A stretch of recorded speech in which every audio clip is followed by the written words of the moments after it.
Okay, good afternoon, everybody. Apologies, my Wi-Fi is very, very poor. Just I'd say the weather and stuff. Couldn't get onto the call. Okay, so I said we'll give this another bash. We'll see how it goes anyway. We're going to. So what we're going to be doing is we're going to be doing production processes and scales. Okay, so this is still under materials technology. This is the last thing we're going to be doing. Okay, and then we're hopefully going to finish up the materials technology option. Okay, so it's production processes and scales. So basically, it's how things are made and the different style that things are kind of made, the different scales that they're made. We'll go through it now. It comes up often enough, just as kind of like a smaller question, but unless you kind of studied it, you wouldn't really be able to guess it. Okay, it's handy enough though. So there's just three different types that we're going to run through. You can see them at the bottom of the page here. So there's job production, which we'll call once-off production, batch production, and mass and continuous flow production. Okay, so their names are kind of self-explanatory. We'll run through them now, though. So a production process includes the set of people, equipment, raw material, and procedures that are used to transform raw materials into goods that are sold to customers. So if we go back to our kind of production process table or our diagram of it here, you can see we have inputs, we have property, machinery, labor, raw materials, and consumables. Then we have our transformation in the middle, so it's transforming the knowledge gathering and presentation of all these inputs to give an output. So saleable goods, services, and value information. So this graph is kind of what we're working on here. Um, so items can be produced in various ways depending on a number of factors, such as the nature of the item that is required, what components it is composed of, and how it can be constructed, the quantity of the item that is required to be made.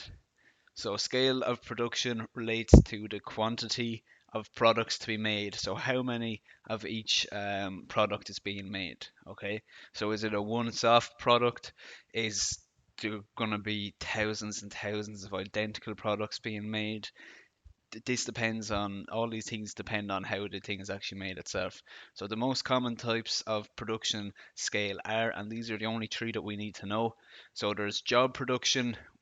We kind of just call it once-off production. That's what I'd call it, once-off production. Okay, so once-off production, batch production, and mass and continuous flow production. So the first one we're going to look at is the job production or once-off. So job production may also be called project or once off. I think once off is the handiest because the name kind of gives a bit of a clue. It is used for small quantities of made to order products. Okay, where the product is not started until the order is received. Okay, so it's a once off thing and it's made to order. So basically, if you had something quite specific, you'd be ordering it, they'd make it, and then they'd send it back to you, kind of thing. Okay. So traditionally, all goods were once-off products. They were made by craftsmen using tools and procedures suitable for producing individual items. This type of production is non-automated, has low speed, it's labor intensive, and therefore is expensive. Anything that is man-made, it's not automated, it's going to jack up the prices. Okay, if you can make something quite quickly and quite fast, the price will be lower because you obviously have an abundance of them.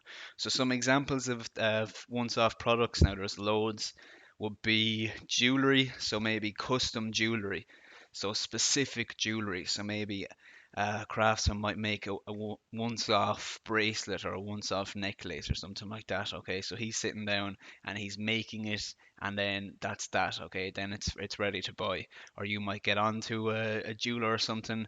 You might want to have a custom ring made for a wedding or something like that. Okay, he's not making thousands of them. He's just making one at a time. So building a bridge.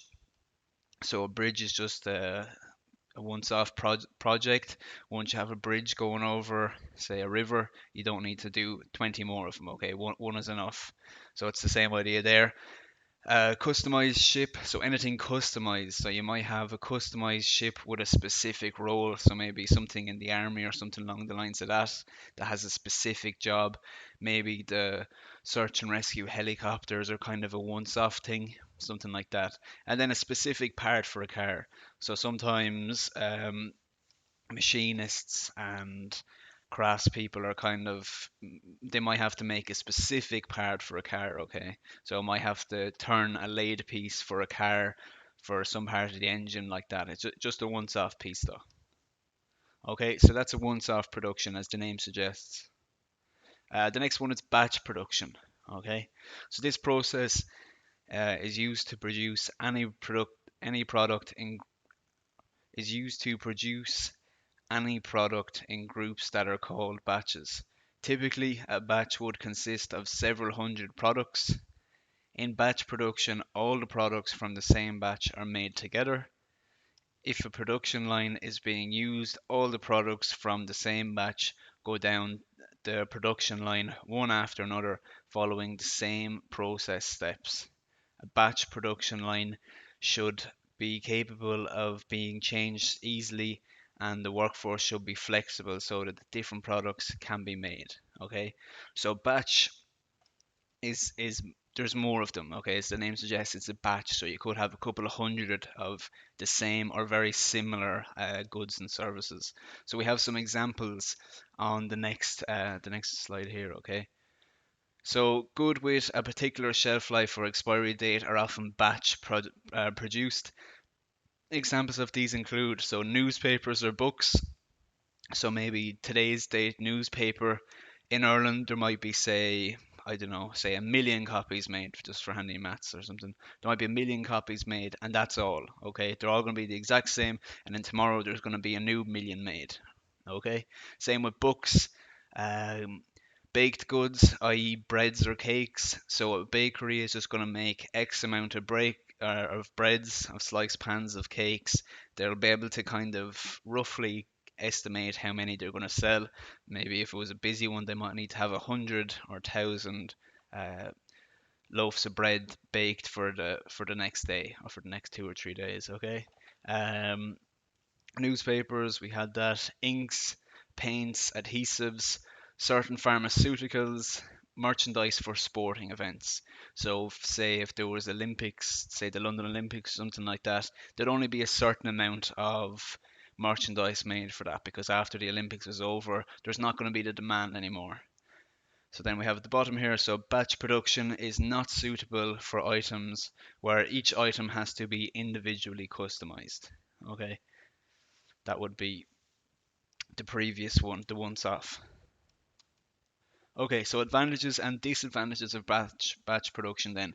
So advantages, so its ability to match the number of items to be produced against demand for those items. If a particular product is not selling well, its production can be reduced or stopped altogether. So it's quite flexible. The opportunity for continuous improvement due to the production of many items. This means that the quality and standardization of the product should increase. So obviously, if you're making something multiple times, the more often than not, the quality gets better and better. Okay, and then there's some disadvantages we have too as well. So it's expensive due to the cost of specialized machinery. So the startup cost is quite expensive. Labor training and setting up a production line for a short period of time. Reduced financial return on production equipment that is not being used all the time. Okay, so obviously if you have a special machine to make, well, stay with the London Olympics, to make just hats and scarves and they're not selling, you'll be losing money on that machine basically. Okay, but overall it's quite flexible and it works quite well. Okay, and then the third one, the last one, is mass and continuous flow production. Okay, so there's this a little bit text heavy, we'll go through it now. So mass production is used to produce very large quantities of identical products. The production line, equipment, and production processes are specifically designed to manufacture a particular product as quickly and as cheaply as possible. Continuous flow production is where the production line never stops. i.e., it runs 24 hours a day, 7 days a week.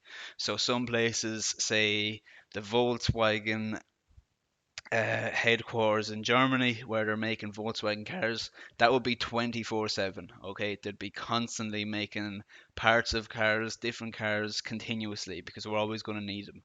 Okay, so that's called continuous flow production.